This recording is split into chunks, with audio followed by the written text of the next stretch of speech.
Hey, welcome to Talking Niagara, where Dave isn't here as usual. I'm here. Just walked away to shut off some lights. Walked away to turn off some lights. That looks like a flowery T-shirt you've got there. Yeah, it is. It's loud, isn't it? It is loud, yeah. It's a I mean, loud. It's a loud American style tourist shirt. That's why I have it on. I got it to the go to Costa Rica, and sure enough, everybody thought it was exactly that, an an American American. tourist. So you're trying to walk around Niagara Falls looking like an American tourist, where you collect your bingo money. Yeah,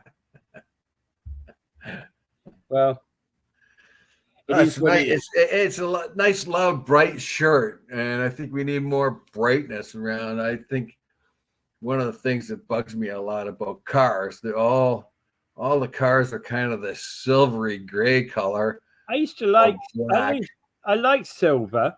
I used to like silver. Was the color that I bought in. I used to have that in Europe, but the silvery grey that you get here isn't quite the same as silver. No, it's dull. I've had a couple of or at least one car with that kind of color on it because I buy used cars, but and I don't really care too much about what the color is. But seriously, there's some unique colors coming out in trucks and cars now. But I mean, I'd like to really see, like, I had a bright blue car once. I had a green car. You know what I mean? Blue used to be popular, didn't it? Green Yeah, also I had a blue popular, car. although I don't think I want that green. Well, you never know. Yeah, a chartreuse or a pink car, maybe not, but um, some nice bright colors Well, because okay, we live in a, you know what I mean? Like, I've got a challenge for you, Dave. yeah, okay, what? Okay, you're going to wear that T-shirt, that shirt, to the Stanford Kiwanis golf tournament on Wednesday, 7th of August. Yeah. Yes, yes. Well, I'll be wearing something, but probably something with Kiwanis on it. I don't golf, so I'll probably be just if I'm in town, I'll just be helping somebody.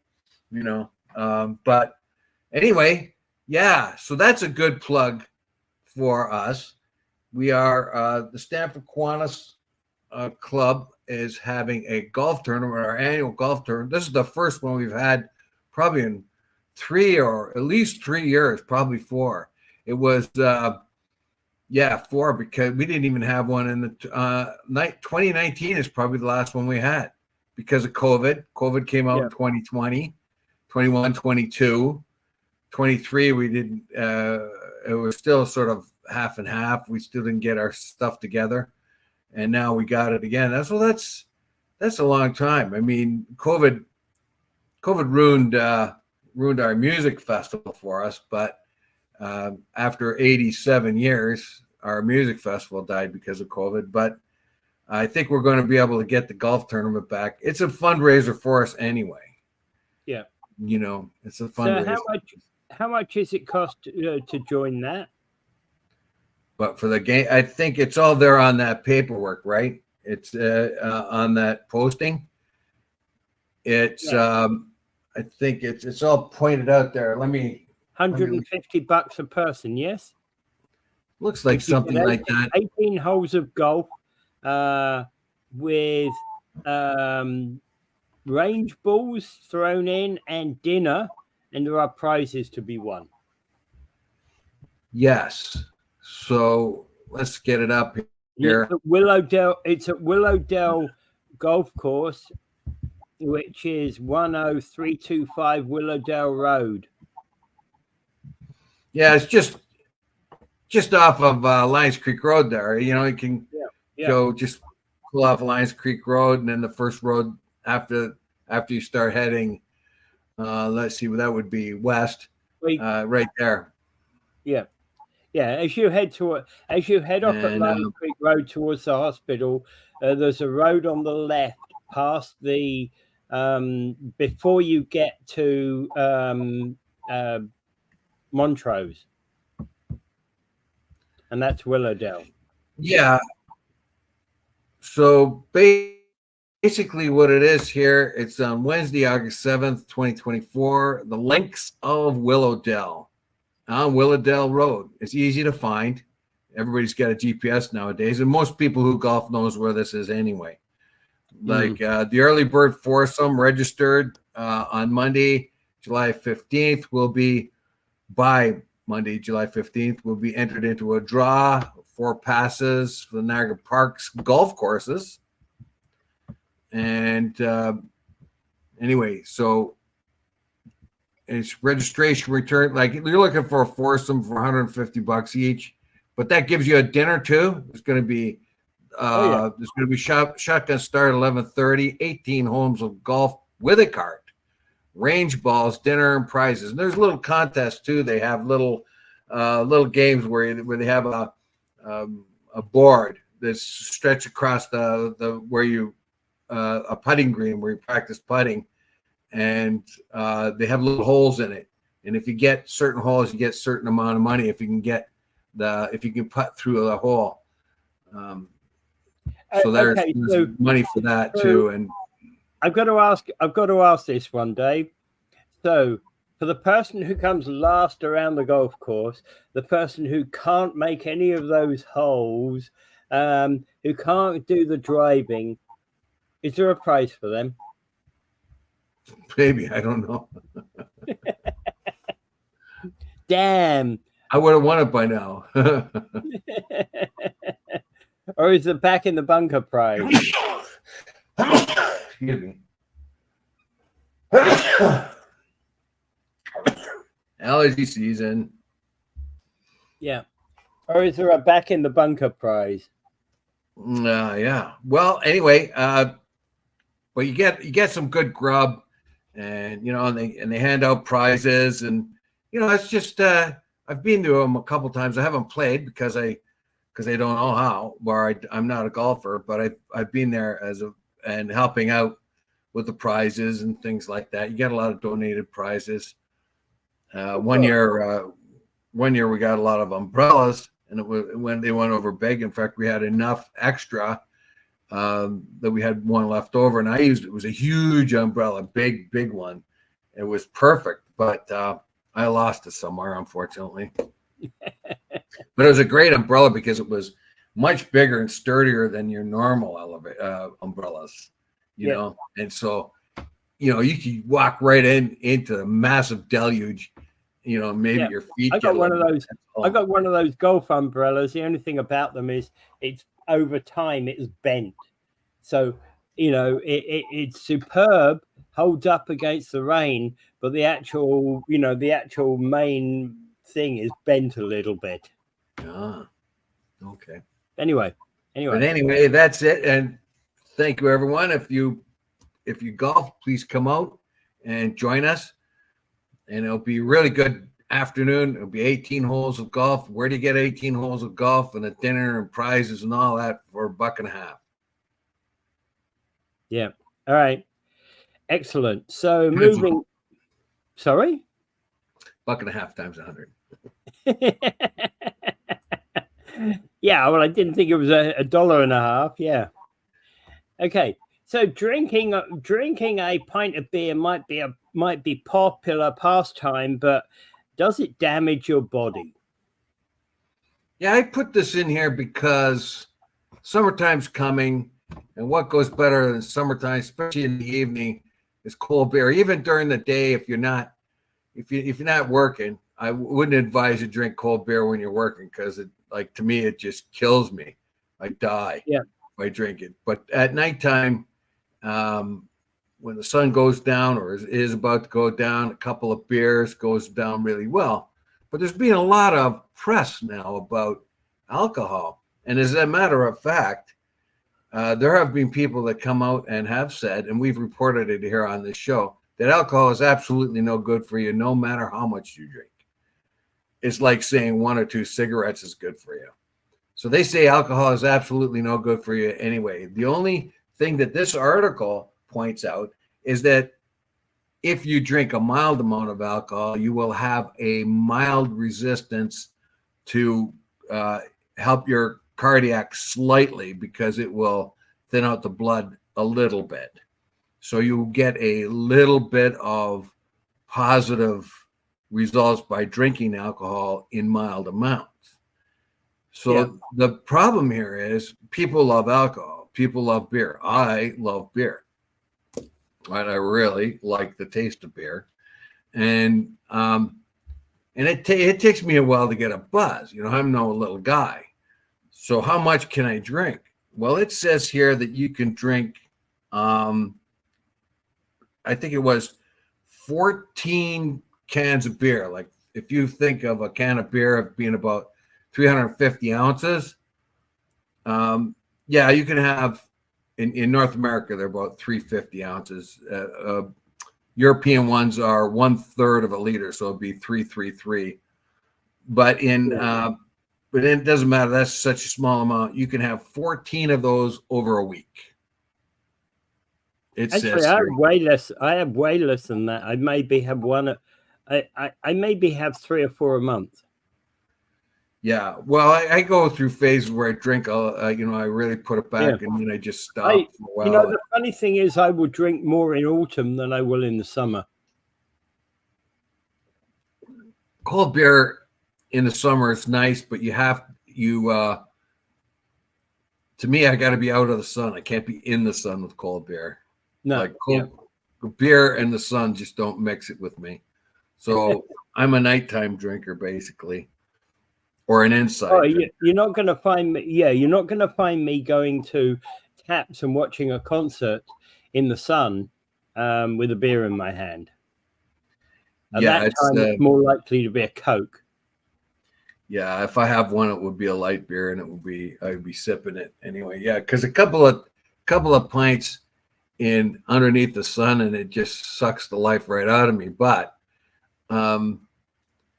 that's why I could never go to the bars and drink like the other guys did. I worked in a couple of jobs where the guys would take off to the local bar at lunchtime and throw down a couple of draft and come back to work. I can't do that. Yeah. I've done, some jobs I've worked on, they've done that like Friday lunchtime or something. Yeah. But anyway, so the whole article, the whole reason why I'm putting it out there is because this is a kind of there was those articles that said don't drink it all, drink is no good for you, don't even try it, little bits of wine and anything else isn't. But this is an article that's come up from Britain, and they've redone it again. They've taken a bunch of different beer brands and judged them how good they are or not. It basically comes down to how much alcohol in it. If you want to drink a beer like Guinness, that's okay. It's not a bad choice because it has like less alcohol. But if you want to pick a beer that's got like about 7% alcohol or something like that, you're doing yourself some damage. And it says here you can have pretty much 14, I think it was 14 beers during the week that it won't do. And that is, if you do that, you will not do any huge damage to yourself. Well, it's not going to do you any good. It may drag you down a bit, but it's not going to do a huge amount of damage to you. Anything over that, and you're looking at problems, carcinogenic problems, heart problems, and how it affects your liver and how your system and all that. Yes, it's deeply disturbing. 14 beers. Holy smokes! I'll wait till Saturday night and drink them all at once. Yeah, well, you see, the interesting thing is here, you were talking about lower alcohol by volume amounts, but their list here was, like you were pointing out, Guinness, 4.2 percentage alcohol by volume, but ones in here, they've also got in here Left Blonde, 6% alcohol by volume, and Hoegaarden 4.9. Yeah, so there are some. I like Left, but I always like higher percentage alcohol beers, but I don't drink very much. Yeah, 5% beer is fine with me. The beers I kind of like are my two favorite are Guinness and Pilsner Urquell. You can't really get, but I like any beer, basically. I like it, any beer at all. But Pilsner Urquell and Guinness are my two favorites. Pilsner Urquell is from the Czech Republic. It's fabulous beer, fabulous taste. And Guinness is just unique. But you're not going to you'd have to work hard at getting drunk on them, right? Like really start putting them back. The stronger beers you can get drunk on. But the whole point here is that alcohol is not exactly all that good for you. And no matter how many times they try to market it as being okay or something like that, it's not particularly good for you. So the Muslims had it right when they banned alcohol from their religion, because they knew that it had a bad effect, or at least probably in their case they were worried about the antisocial effects of alcohol. But in any case, it's summertime, so the reason why I brought it up here is that yes, it says that you can have some alcohol. Yeah. And it's not going to hurt you, but no alcohol does you any good. So that's very important. Alcohol, no amount of alcohol is going to do you any good, no matter what the wine merchants say, no matter what the beer merchants say. There is no benefits, basically, to beer. A small amount of beer, you'll get a little bit of antioxidants, and you might get a little bit of protection against cardiac because it thins out your blood a bit. The alcohol will, but after a mild amount of low to mid-range drinking, after that there's nothing that is any good for you. So keep that in mind when you drink. Most of the time, people are just worried about getting gassed and drunk and driving and all that. But you have to remember, if you're a continuous drinker, you're doing yourself harm. Yeah. Slowly but surely. And you're right that actually the summer seems to be the time when people want to have a drink. Yeah, this would be the time of people throw up down the most. And what was happening, there was a trend away from alcohol for quite a while there, where the amount of alcohol being consumed went way down, at least in Britain.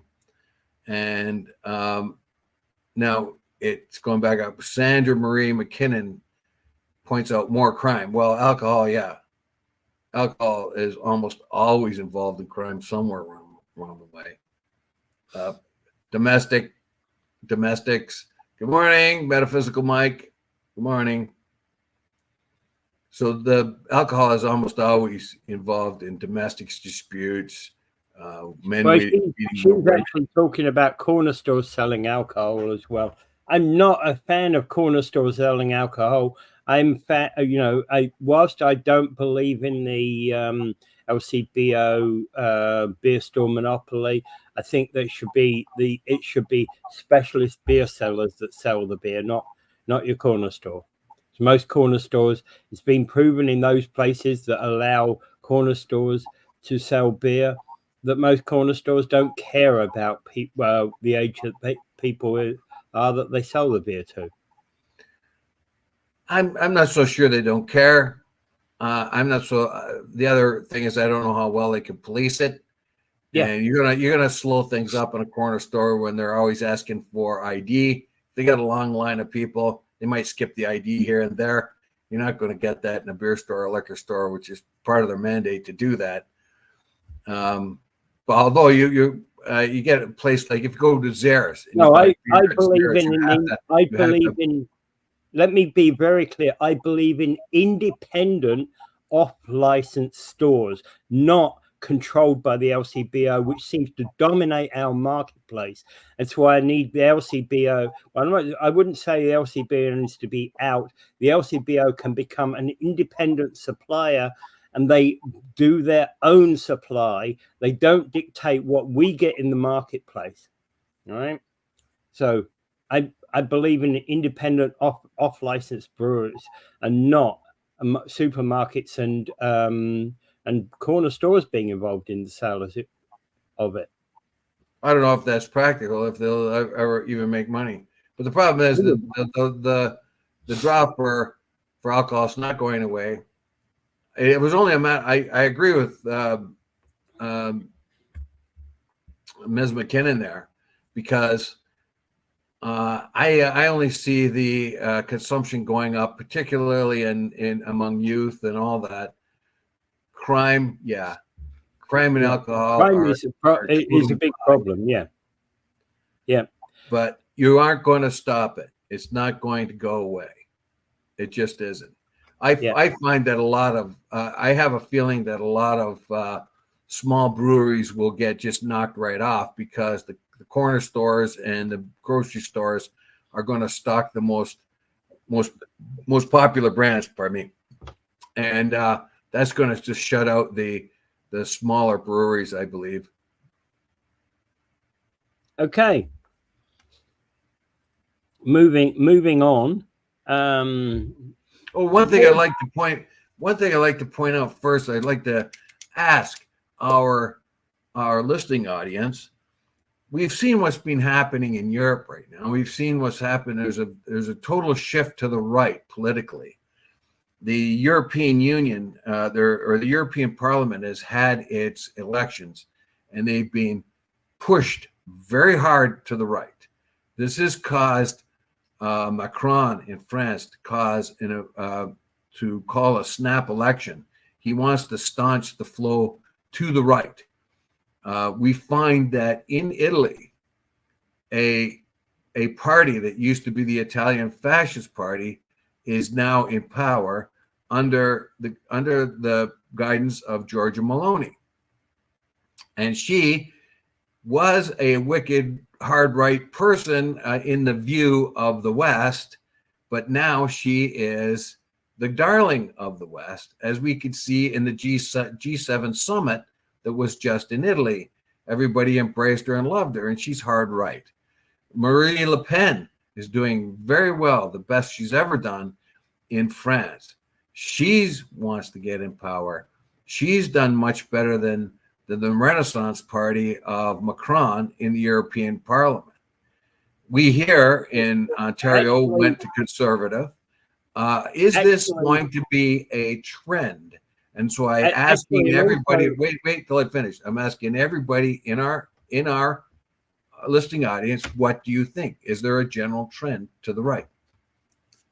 Yes, there is. But also, I also want to point out the Reform Party is closing in on the Conservatives right now in the UK election. It's possible the Conservatives could end up with very few seats. Yeah, and the reform is even farther right than the Conservatives? As far as I'm aware, yes, because it's the basis. It's the Reform Party comes out of the UK Independence Party. So I'm asking everyone, are they concerned about this shift to the right? There was a general shift to the left over most of the years of the 2000s, the 90s and 2000s. But now we have this shift to the right. But it's not just a gentle shift. It's not just a small movement. It's quite a block of people that suddenly have sprung over. But it's not just Europe, Dave. It's not just Europe. It's us as well. Well, that's my point.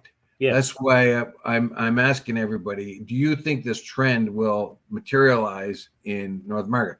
The United States is a little bit different animal. It's kind of a weird system there. And sometimes the Republicans and the Democrats are opposite sides of the same coin quite often. It's pretty hard to tell the difference between them sometimes, particularly in things like the war in Gaza or something like that.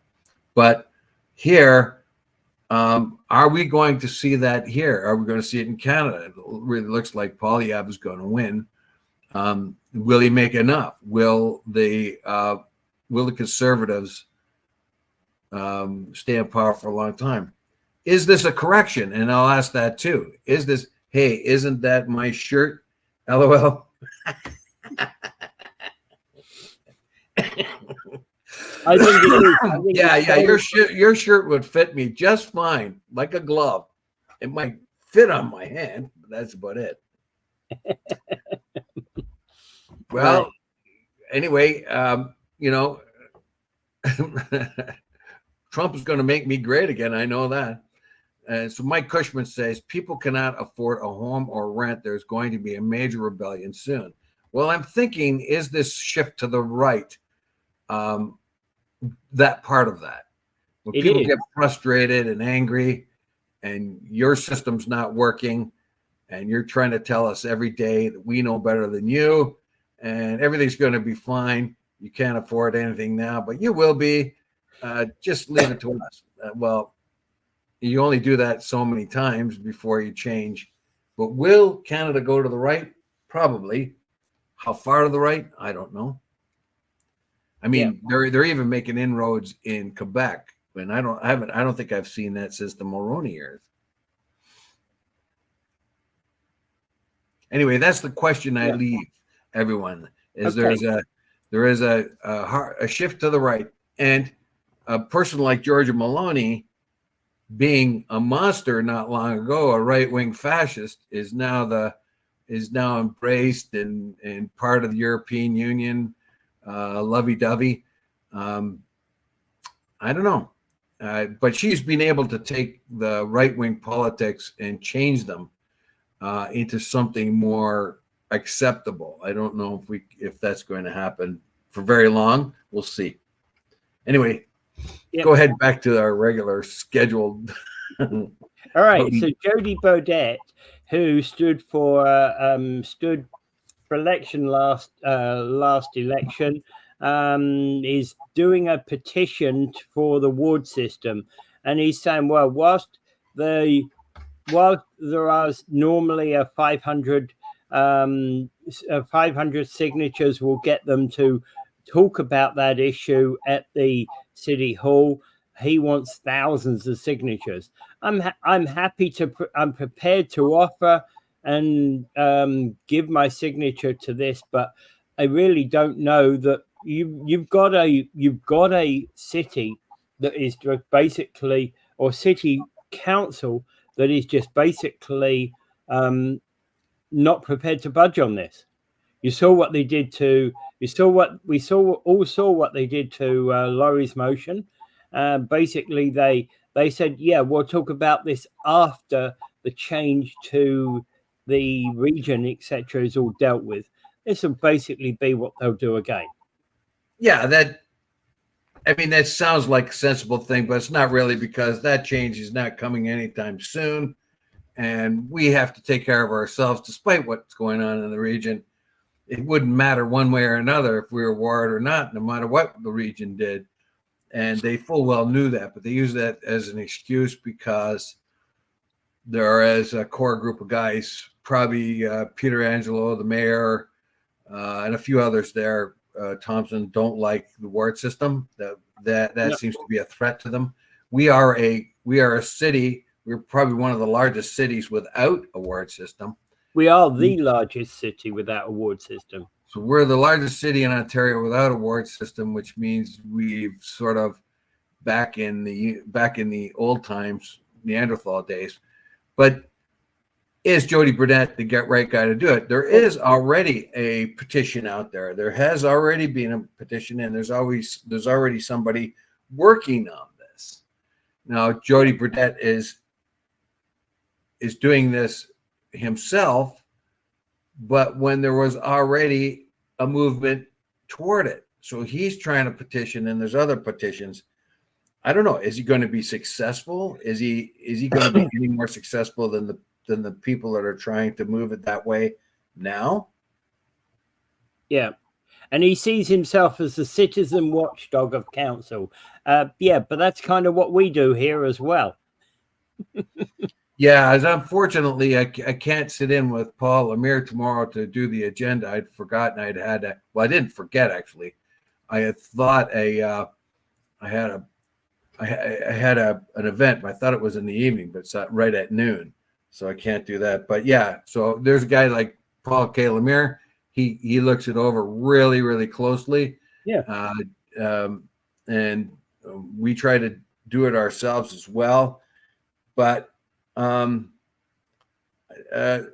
I'm just trying to get here. I'm trying to scroll down to find out I think the other, shoot, it's not working here. Our other, it's a young lady, basically. If I just, her name, I wrote it down here. Darn it. Anyway, you'll see that I can't get the whole article. It won't come up. You're talking about Melanie Holm, I think. Yeah. It might, even though I'm a subscriber, it's not coming up. Yeah. Melanie Holm created a petition last year. Yeah.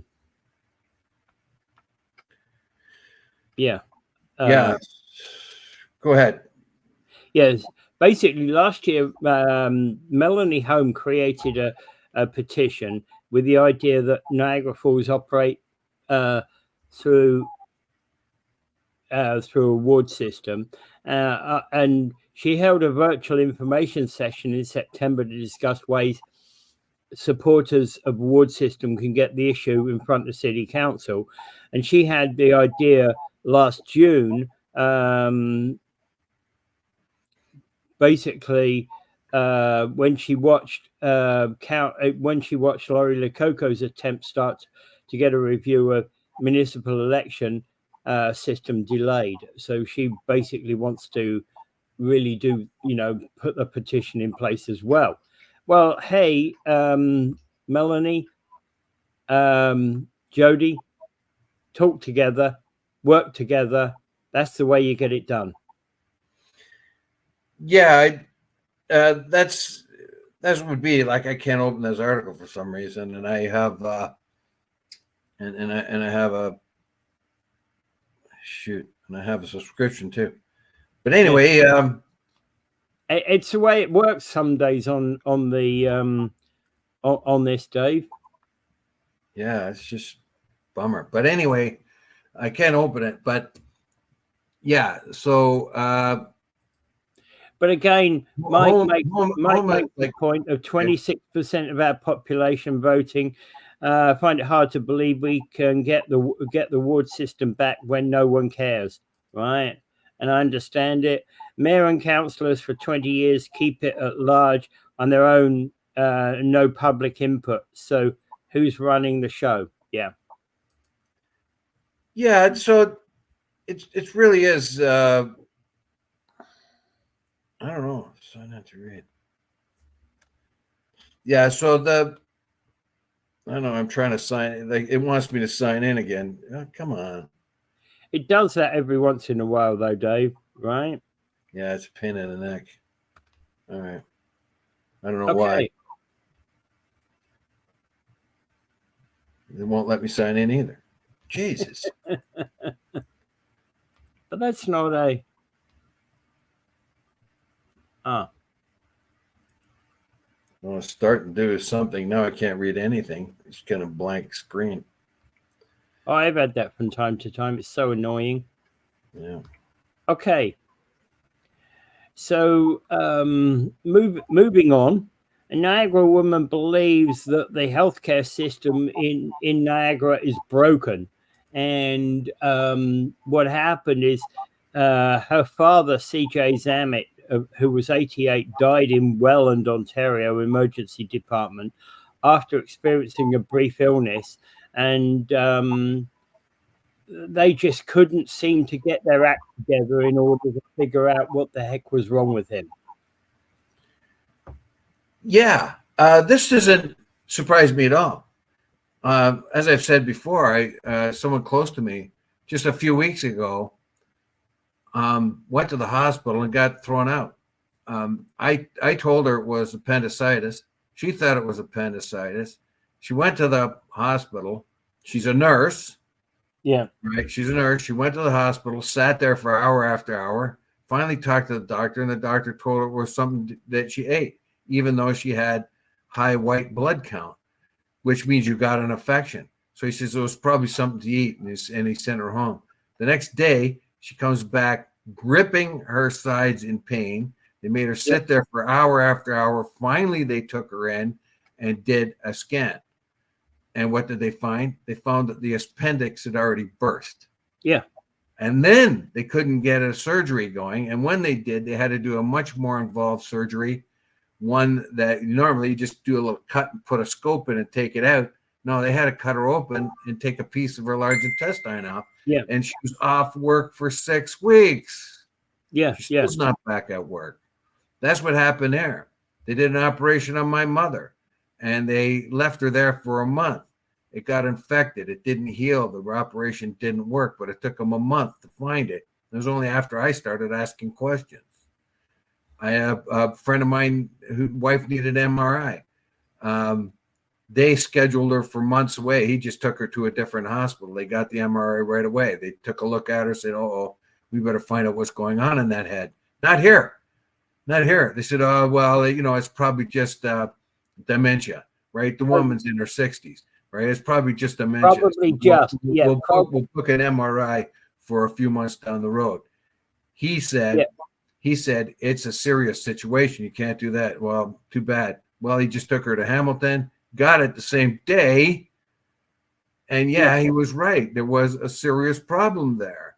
She would have died before she would have had the MRI if they did it here. And the funny thing stories is like this are one after the other here. Yeah.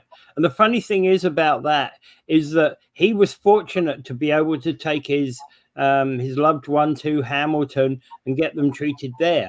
Not everybody can do that. Not everybody has the money to go to Hamilton, to get said treatment. And our system in our hospital seems to be falling apart. Yeah. I mean, once I was in there, I had a couple operations. And once you're in that system, once they decide you're going to get an operation and do something, they do everything right. But it's getting in there. Yeah. Like when I had that broken hip, I sat in there for 8 hours. And and when I came into the triage unit, my blood pressure was around 200, but they didn't come to check. I mean, that's stroke level. And they didn't come to check me again for 3 hours. Yeah. Right. And I'd been sitting in one place for 3 hours just in pain. Finally, they took me, and then they discovered I had a broken hip. And but I mean, I had a broken hip, and their triage people, that's all we're going to put you at the bottom of the list, basically, because you got pain, undefined pain. Senator Marie McKinnon says, think about their wages when you wait. 7 hours at the ER, broken. It is us and them. The problem is there's not enough staff. I'm putting out examples of poor diagnosis, like stuff that should never have happened. I'm turning away a woman who has had some serious problems with her coordination and things like that, needs an MRI, and they put her off for months ahead. Mike Cushman says, so it takes someone to go to the hospital for an emergency, for them to notice we have a problem. Too late, eh? Maybe people should start carrying them at the voting stations. Why does it take an emergency for people to notice the sad state of our hospital systems have been in decades? Well, lately we haven't had enough hospital staff. Well, who could argue that when we have, hundreds of thousands of new people come into the country, into our province every year? Obviously, we can't build hospitals that fast. That would be part of the problem. And the other part of the problem, I think, is national healthcare costs a lot of money. It's the number one cost of the Ontario government is healthcare. So obviously, no matter what the government is, they're going to try to find ways in which to be cost effective. I mean, the Liberal government did that too, back when Wynne was in, or tried to. So they're definitely going to try and find a cost effective ways. But even if we didn't have that stress of too many people, we seem to have poor quality of of frontline service. We don't have enough doctors. And when you do go to the emergency, you don't know if they're going to get it right or not. If you go in there and you get a staff doctor and he sends you home with appendicitis, I mean, what kind of confidence are you going to have in anyone there? You're flipping a coin. You're throwing the dice to see if you get a half decent doctor, and it's just not just the amount of care available, healthcare professionals, doctors, and everything else like that. That's part of the reason this article was written, because this man died needlessly because he was on a gurney in a hallway in emergency. So they did a couple of quick looks at him, said nothing's wrong with him, and he died. And said, oh, well, that was a surprise to us. But the man's daughter said that if he had been able to get into one of the rooms to take advantage of some of the testing they may have had, this may have been avoidable. I mean, he couldn't eat. He was a diabetic and he couldn't eat solid foods. It took him 2 days to get him liquid food. Yeah. Why? 2 days. Yeah. 2 days. Sitting in a gurney in an emergency house in the hallway, probably, or an emergency. You'd be better off. They couldn't get him liquid food. Yeah. You'd be better off at home, wouldn't you? Yeah. You know? Definitely. You know? All right. And, you know, it's just a disgrace that we live in a modern, we live in the world that we live in, modern, well-educated country, and yet we do this to our people. Well, in the States, they classify hospitals A, B, C, or D. Well, I don't know if there's another letter past that. But I was talking to a friend of mine who lived in Florida, and I was telling her about, what used to be our coveted and vaunted healthcare system, how poorly it's been able to treat us all. And she says, well, things were not that much better in Florida. The hospitals are derated, same thing, not enough staff, all that. Yeah. Sandra Marie McKinnon said, What was that last thing she said? If people do not stand up, it will only get worse, if there is such a thing. Okay, true enough. And then Gary Wilkins, dozens of times I've just had to rely on my own family doctor. Sad day in hell before I walk into that hospital. Yeah, but every time I have a problem, it's on the weekend. You can guarantee it. Yeah, but you'd be better off to drive to Hamilton, wouldn't you? Yeah, you might be able. I don't even know if St. Catherine's is any better than ours, that new hospital there. But no, I don't think it is. I think it's actually a lot worse than ours. It's a nice, shiny new facility, but it isn't any better.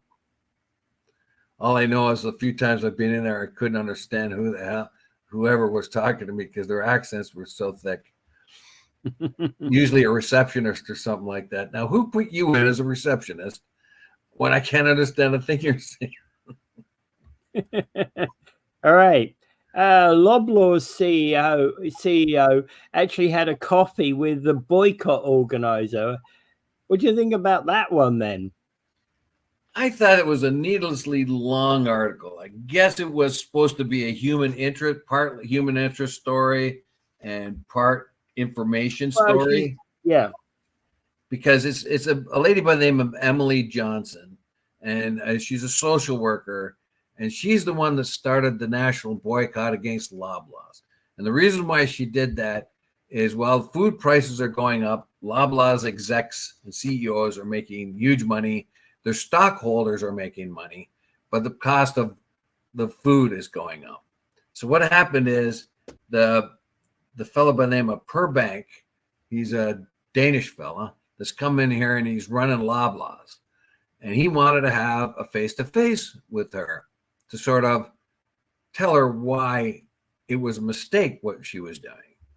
Now, she had a big problem with this because she says there's about 8 of them that are the main volunteers, and they were split halfway. Don't meet them. and do meet him. The don't meet him crowd will say they would just belittle you and make you look dumb. That would be his purpose. And those who said go meet him, see what he's on about, know your enemy, basically, like doing that. That advice of many fine generals was to say, if you're going to beat your enemy, you better know your enemy.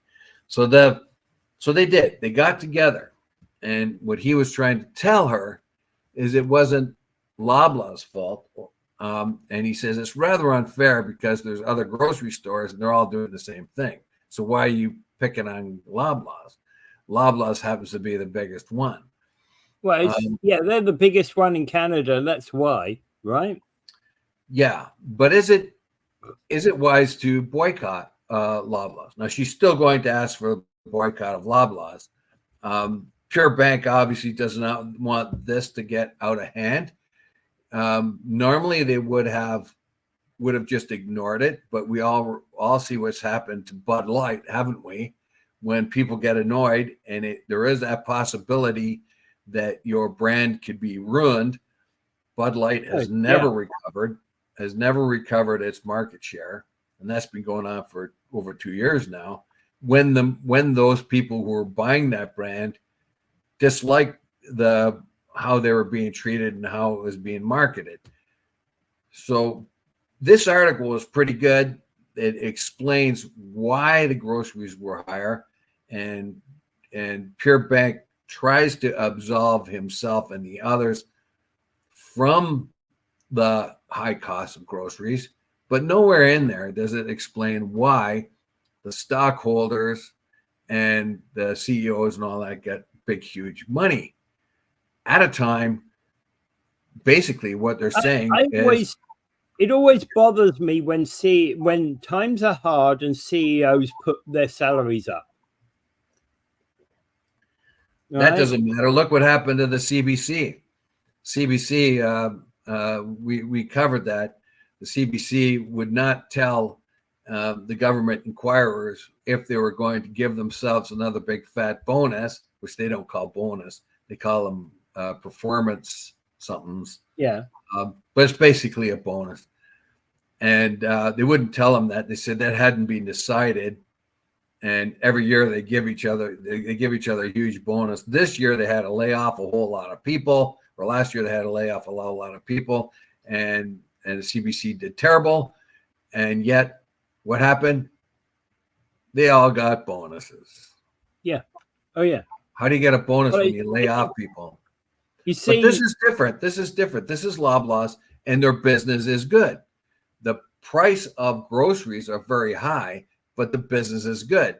Yeah. People are buying those groceries. So if you look at it from Loblaw's point of view, if the groceries were affordable, more affordable, they would be even doing better. But they're doing very well with grocery prices being high.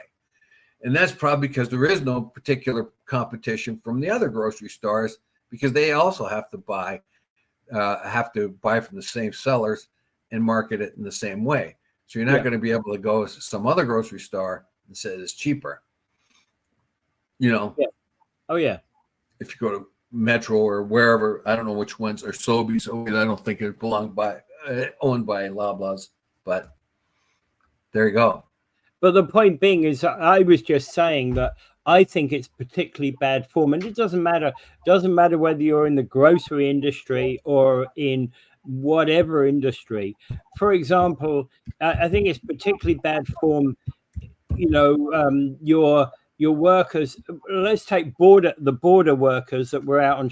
We're talking about going out on strike last week, a couple of weeks ago, right? It would be particularly bad form if their boss says, you can't have your 5%, but at the same time, I'm going to pay myself a 25% increase. Yeah. So here's a list of the Loblaws is the biggest. Needs Convenience is the second biggest. Farm Boys next. Foodland. And some of those are co-op stores in Atlantic. Freshco is the next after that. So we've got a Freshco, we've got a Foodland, and we've got Loblaws derivatives. Freshco is part of Sobeys, isn't it? I don't know. It doesn't. Sobeys is listed here, but in a different category.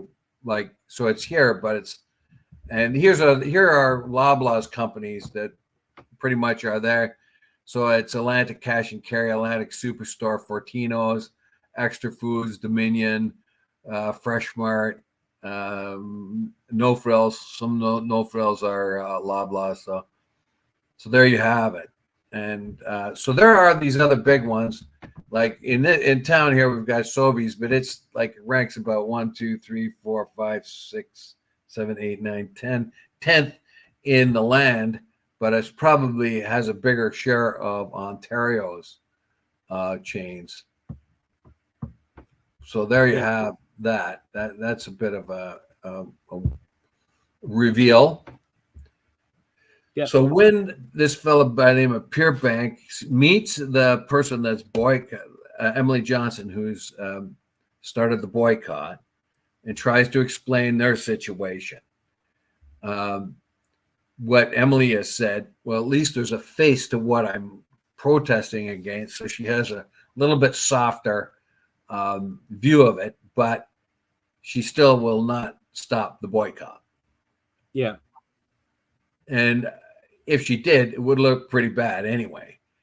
But can she really tell us that it's Loblaws is the main bad guy here? Why not? We're going to have to buy groceries from somewhere. Where is the best, right? Who can, in this town, we've got some private ones. They got like Lococos or something. But their prices are probably very similar to grocery stores. Yeah. That's where I normally buy my stuff almost always, but I go to the other stores for things I can't get there. Yeah. All right, but again, and the thing about this is that Loblaws is like anybody else that holds a fairly high, that holds a fairly high status in all of these, the whole of Canada, because Loblaws is probably about 25% of the whole Canadian grocery chain market. They hold a very dominant position, and of course they succeed because of that dominant position, and could be argued that we shouldn't be allowing anybody to have such a dominant position in any market. It says here that in 2022, the 3 leading grocery stores in Canada were Loblaws, Sobeys, and Costco. Yeah, and they're spread. I wanted to find, and this went the question of what is the major grocery stores in Ontario, and this gives one for an answer of Canada, most of which are located in the populous regions of Ontario and Quebec, and I don't know how many jobs it supplies. So they got to remember that too. If you're boycotting a place, if Loblaws starts to lose money because you're boycotting them, what are they going to do? First thing they're going to do is lay off workers, aren't they? Yeah, because that's what they do. I don't know how effective. If you're going to boycott Loblaws and their profits go down, how do they make up for those profits lost? Right? If less people are going into the stores, they're going to need less people on the cash. So who's going to lose their job? Yeah. So when you do something like that, you have to think it out. And a boycott of a grocery store like that means to me that it's going to be the cashiers and the shelf stackers that are going to get burnt if it's successful. And boycotts of stores like Loblaws rarely succeed. After all, it's arguable whether even the boycott of South Africa back in the day succeeded.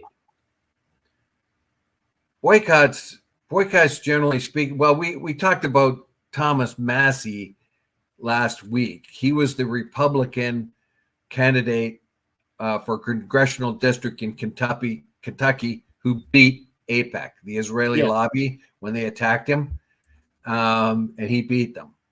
And my point was, I forget now. What did you say just before I said that? I said boycotts rarely succeed. You just look at the one against apartheid South Africa. Yeah. Now his point, one of his points, other than not wanting to sell money or get mixed up in wars outside of the borders of the United States, that's what got him trouble with the Israeli lobby. He doesn't want to send them any more money. But he says one of his things is boycott. He doesn't believe in boycotts. He believes that it doesn't really hurt the people at top. It only hurts the people in the middle, it disrupts the economy of the world. So if you start to boycott, and you're saying that the boycott of Loblaws probably won't work. Well, obviously not. It won't work because people need to buy food, and they're going to buy it wherever it's cheaper. And you're not going to be able to tell them, Costco is better than Loblaws. So, and like I said before, if you boycott a country, the people at the top don't suffer. It's the people in between. If you boycott grain or you boycott oil or gas or power or anything, who's going to hurt? Not the guys at top. The working stiff, the working guys. When they boycotted Iraq and when they boycotted Serbia, the black market was incredible. Massive amounts of fortunes were made. And a poor Yugoslavian or Serbian person is trying to buy an aspirin for $20. You know what I mean? And so you think, the boycott's really making ground, just making the all it's doing is hurting the person that below, and making opportunities for black market. Arguably, the only boycott that was successful in recent years was the South African one, because it was linked to the end of apartheid. But I don't even know that was necessarily successful. Well, they do have a partial boycott of. Wow, I just got a message. Anyway, what was I saying? So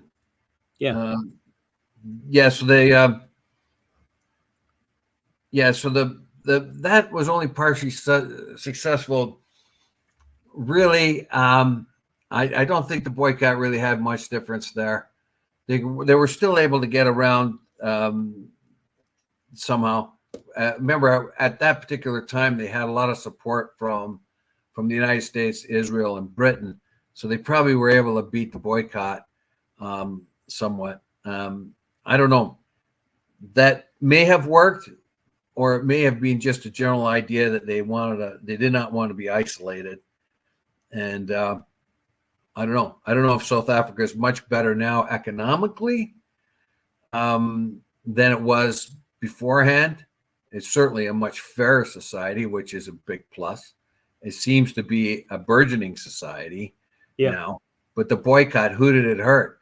I have a feeling it hurt the but remember, it was the black South Africans who actually proposed the boycott in the first place. Well, it was like the ANC and all that. Yeah, they would have. But it depends on the target of the boycotts. Now, we have boycotts on Russia right now, and we do know that anything Russia needs, it'll get it from China, or it'll come in through Turkmenistan or Tajikistan or someplace like that. Because there is no boycott in Turkmenistan. So if you want to make a lot of money, you're a U.S. person or Canadian person, and you do trade with Russia, and there's a boycott, and you say, oh my God, there goes my cash cow in Russia. No, all you do is send your goods to Turkmenistan and then drive it across the border. Yeah, exactly. And that's the problem, of course, with boycotts in general. There's always 1,000 ways to get around them. Yeah, and I don't really think they're doing well. So the boycott, so that's kind of an extension. Poor Emily Johnson is not going to boycott Russia, mind you, but their national boycott against Loblaws is very symbolic, and I think it's mostly important for a symbolic reason. And the fact that she did get the CEO of Piers Bank to come and talk to her and sort it out face to face was a very good idea. And I think I kind of tip my hat to both of them for making that meeting.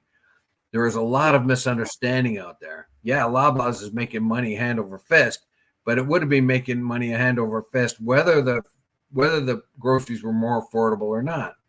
They're making money because they're selling product. Yeah. And the prices are high, but they're no more higher than any of the other grocery stores. Yeah. Okay. So, one of the things I note about this particular article today, by the way, Dave, is how many foodstuffs and non-Loblaws supermarkets there seem to be in the advertising. Yeah. Unlikely meeting with a boycott. Okay. Yeah. I don't know. Because all I've got is now I've seen Metro ads all across the board. Metro and Basics, right? Which Metro owns Basics. But a little while ago, it was all food ads across the article. And at the beginning, it was Sobby's ads across the article. Yeah, seriously. Like, what's going on there, eh? Yeah. So I don't know. It's the ideal opportunity to advertise anything but Loblaws. Yeah. Well, I would have taken that opportunity too. Come here to Camiso's. We are much better than Loblaws. Our prices are just as high. If I'd have been nicer. If I'd have been the Loblaws guy, I'd have been advertising that article as well. Yeah, so I find a big difference between the pay raises that the CEOs of Loblaws are getting. It's a private company, it's a private corporation, and it's making money. It's selling food that's very high priced, but they're so is every other grocery store. All their other competition is doing the same thing. They're making money. Whatever they're doing, they're making money, and they would have made that money whether the price of groceries was less or more than it is right now. Because people have to buy food, and whatever they're doing as a business is working. So the business is working, and things are tough for the Canadian consumer. But to equate how high the grocery prices are with how much bonuses the CEOs are getting is a little bit of a reach, because it really doesn't add up to a whole lot in the long run. If the CEOs gave back their few $1 million that they've made extra, I don't think it's going to make a whole lot of difference to the average person and how much they pay for groceries. I'm going to give you a Marie Antoinette ending for this evening, right? For this morning. Well, if the price of groceries are good, let them eat bananas. Well, they just got into a big fix, didn't they? Do you hear about Chiquita? They had to pay $35.9 million or something like that because they endorsed some of the hard right militia groups that were in where were they? In one of the countries anyway that produces bananas. Costa Rica, Colombia. Yeah. So they had the FARC. We talked about this last week. FARC is the hard left wing militant group, but they had hard right wing militant groups that Chiquita hired, and now they have to pay $35.9 million or something, $30-something million, nearly $40 million for compensation for the acts of the hard right militias. All right, we'll leave it there anyway, I think. Yes. Without further ado, I bid you adieu. Pray for peace.